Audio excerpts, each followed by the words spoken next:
Hey everybody, it's Jason Blaha here, and it's time for another one of Emma's vlogs, who is a client. Her and her husband are both clients of mine. Uh, and we're showing again a week in her training.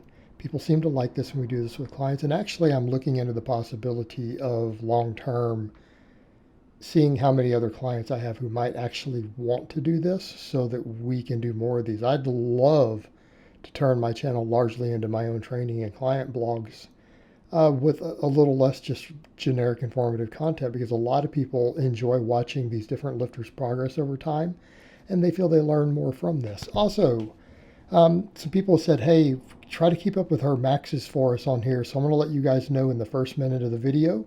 Her max effort work this week was a closed grip bench. She got 135, which is a PR on closed grip.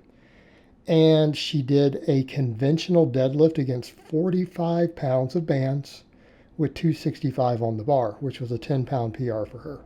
Okay, after the benching, her supplemental work was pretty straightforward. We did flat dumbbell bench. We did neutral grip pull-ups with just body weight. They're not weighted. I'm having her do 1 rep in reserve on those, right? Whereas when we're doing sets of 10 on these others. Then we did incline dumbbell press. And following that, we did 1-arm dumbbell rows.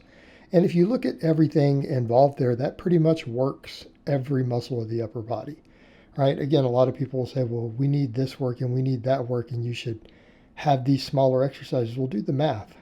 Start doing the math on some of this. All right, your whole shoulder girdle gets worked by rows and by incline bench when put together, right? Look at all the data we have on the different heads of the delt, the traps, everything else. The shoulders get worked pretty effectively. We've hit the pecs from 2 angles. We've hit the triceps with 2 different types of presses. This is not even counting our max work. It's not counting our max work. As far as the rest of the back goes, neutral grip pull-ups.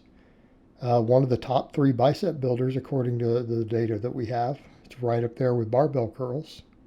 Top 3 to 4 exercises. And then we have the rows. So we have neutral grip pull-ups and rows to hit the back from 2 different angles. Now, keeping in mind, Emma also does good mornings and speed pulls and everything every week. So this is just a upper body specific days. Her upper body's getting hit pretty hard, and every one of those exercises got 3 sets.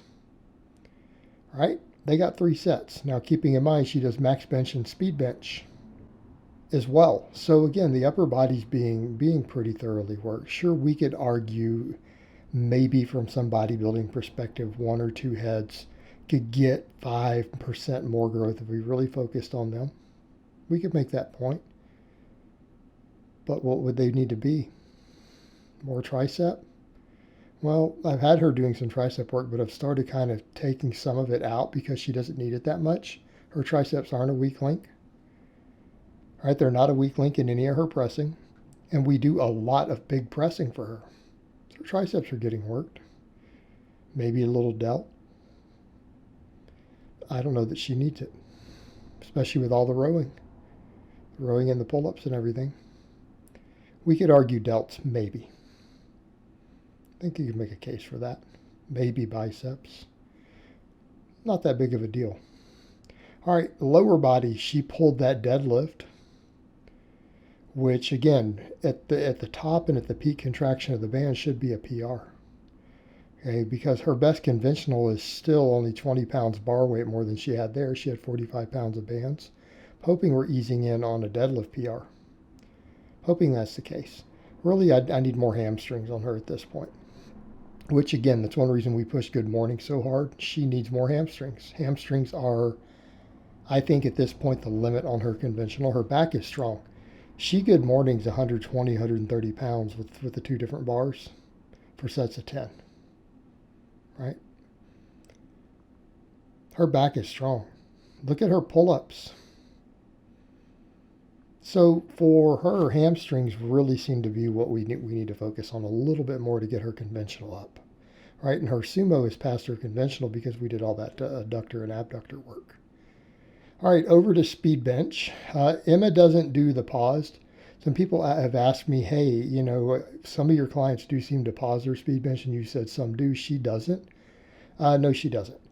Emma does fine with the touch and go style to where we get a stretch reflex. Also because she only uses bands. We don't ever use chains. We don't use straight weight for her. I like to get the most out of the bands. And she seems to get really good bar speeds and has good control doing just the piston type method, where it's a non-stop set. And so because of that, I let her continue to do that. And so when people ask me which is better, well, it's a case by case depending on the lifter. I have lifters who can't control the weight if I let them touch and go it. I have lifters who it carries over to their pause benching bad habits. I have lifters who are faster with more control and more speed if I let them pause. In that case, I'm going to have them pause. But for someone like her who does control it and handle it well, and her bench has gone up quite a bit while doing this over the last couple years, I just do the touch and go version, and especially using the bands. And as you guys can see, the supplemental lifts are pretty similar. They're pretty similar today.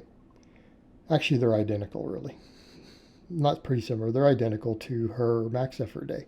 Again, people have asked me that. They're like, do you change those? Not necessarily. For most of my lifters, I don't. Some of my lifters, I do.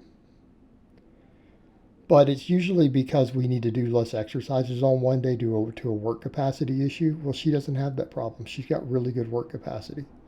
And that is something most coaches note with women. Women tend to have a little better strength stamina than men do. They do. It's true. The data kind of shows it. So they can usually handle a little more volume. So in her case, that's not a consideration usually. Number two,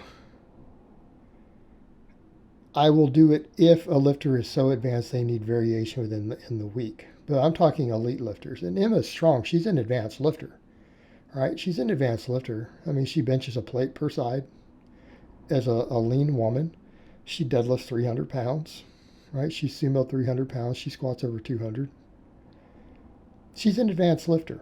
She's not an elite lifter yet. Yet. We need to remember that yet part. So in her case, I tend to keep the work pretty much the same most of the time for max effort and dynamic effort as far as supplemental work goes. And it works well for her. She's gotten a lot stronger. Gotten a lot stronger over time. And as again, some of the people have commented here, they're like, I've never actually seen a woman at a gym as strong as her. You know, you see them on the internet, you see them on Instagram, powerlifters and stuff. So again, she's clearly above average. And again, has made great gains. So as you saw from the speed work this week, it was safety squat bar against bands, and I prefer to use that bar for her. Sometimes she gets some shoulder issues and stuff from using the straight bar. Then we did, I believe it was sumo this week. I'm about to rotate her back over to conventional. So she did sumo this week for the speed pulls, also against bands. Now you guys will notice that in the gym she was at for a little while, we were doing dumbbell split squats, and here she's doing safety bar. This is one of the variations we can change. All right, this is a variation we can change. This comes up. People say, well, what am I supposed to do for different variations on some of these movements? I don't have access to a belt squat. I don't have a leg press. Well, you can do the same single leg exercise.